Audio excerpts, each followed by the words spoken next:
Hello बच्चों, यहाँ प्रश्न है कि मान लीजिए सदिश ए सदिश बी सदिश सी सदिश क्रमशः A1 आई कैप जोड़ में A2 जे कैप जोड़ में A3 के कैप B1 आई कैप जोड़ में B2 जे कैप जोड़ में B3 के कैप C1 आई कैप जोड़ में C2 जे कैप जोड़ में C3 के कैप के रूप में दिए हैं। तब दर्शाइए कि A1 क्रॉस B1 ए सदिश क्रॉस बी सदिश जोड़ सी सदिश बराबर ए सदिश क्रॉस बी सदिश जोड़ में ए सदिश क्रॉस सी सदिश है। तो चलिए इस प्रश्न को हल करते हैं। तो सबसे पहले इस प्रश्न का मुख्य अवधारणा अगर मैं लिखूं, मुख्य अवधारणा, तो देखिए अगर दो सदिश दिए हुए हैं ए सदिश और बी सदिश दिए हुए हैं तो इनका अगर मुझे क्रॉस उत्पाद ज्ञात करना है तो इसको ज्ञात करेंगे हम सारणी बना के। सारणिक बना के ए सदिश यहाँ से हो जाए आई कैप जे कैप के कैप और इन दोनों के गुणांक यहाँ पे हम लिख के इस सारणिक को हल कर लेंगे। तो चलिए इस प्रश्न को हल करते हैं। तो ए सदिश दिया हुआ है A1 आई कैप जोड़ में A2, यहाँ से लिखेंगे A2 जे कैप जोड़ में A3 के कैप। उस तरीके से अगर मैं बी सदिश देखूं तो B1 आई कैप जोड़ में B2 जे कैप जोड़ में B3 के कैप और सी सदिश देखूं तो C1 आई कैप जोड़ में C2 जे कैप जोड़ में C3 के कैप, ये दिए हुए हैं।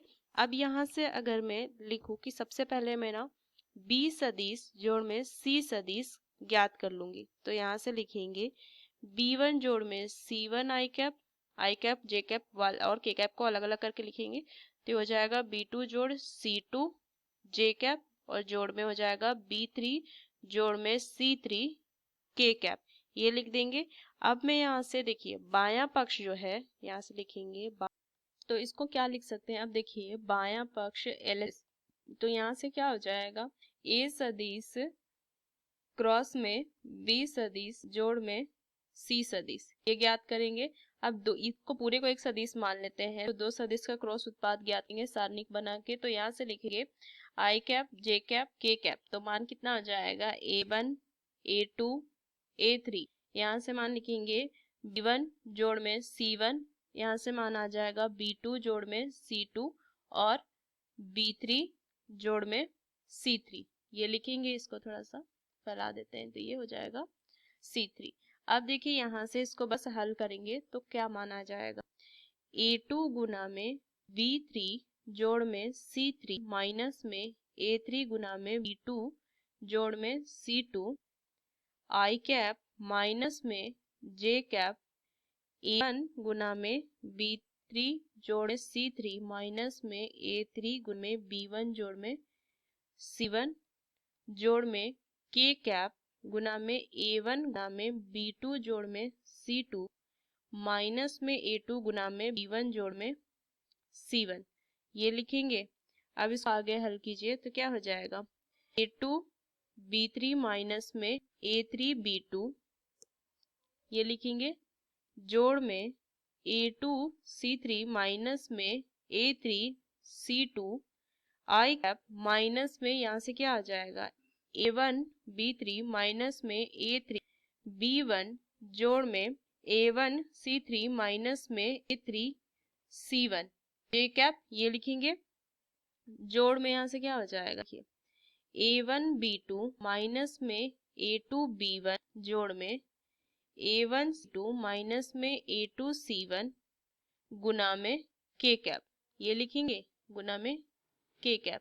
अब इसको अगर मैं आगे हल करूं तो क्या माना जाएगा, देखिए A2 B3 माइनस में A3 B2 आई कैप माइनस में A1 B3 माइनस में A3 B1 जे कैप जोड़ में A1 B2 माइनस में A2 B1 के कैप जोड़ में यहाँ से क्या लिखेंगे हो जाएगा A2 C3 माइनस में A3 C2 आई कैप माइनस में A1 C3 माइनस में A3 C1 जे कैप जो में A1 C2 माइनस में A2 C1 कैप, ये लिखेंगे।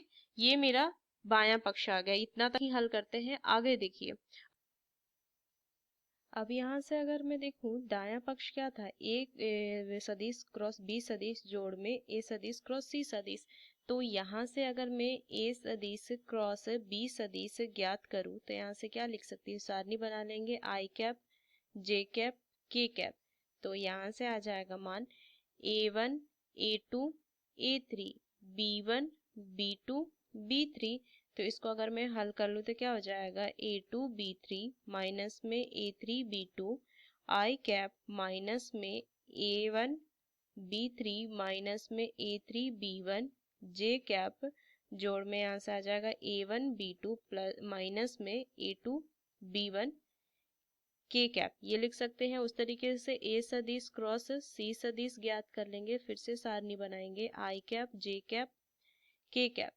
तो A1 A2 A3 C1 C2 C3, इसको भी अगर मैं हल करूँ तो क्या हो जाएगा, देखिए A2 C3 माइनस में A3 C2 आई कैप माइनस में A1 C3 माइनस में C1 A3, ये लिखेंगे C1 A3 जे कैप प्लस में क्या हो जाएगा A1 C2 माइनस में A2 C1 के कैप, ये लिखेंगे। अब इन दोनों को मेरा जो दायां पक्ष था RHS वो क्या था, A सदिश क्रॉस B सदिश जोड़ में A सदिश क्रॉस C सदिश।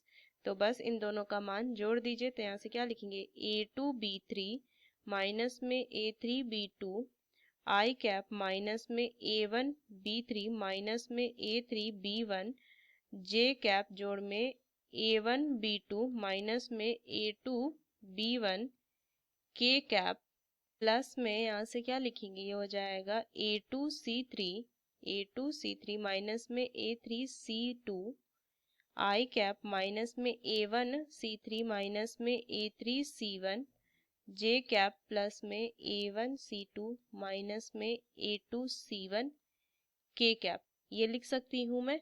तो बस अब इन सबको क्या करेंगे, तो अब यहाँ से देखिए जो LHS है वो मेरा क्या है RHS के बराबर आ रहा है। तो मैं यहाँ से क्या कह सकती हूँ कि अतः A सदिश क्रॉस B सदिश क्रॉस C सदिश बराबर हो जाएगा A सदिश क्रॉस B सदिश जोड़ में A सदिश क्रॉस C सदिश। और यही मुझे यहाँ से सिद्ध करना था। क्या अवधारणा का इस्तेमाल करके मैंने इस प्रश्न को हल किया। आशा करते हैं प्रश्न आपको समझ में आया। धन्यवाद।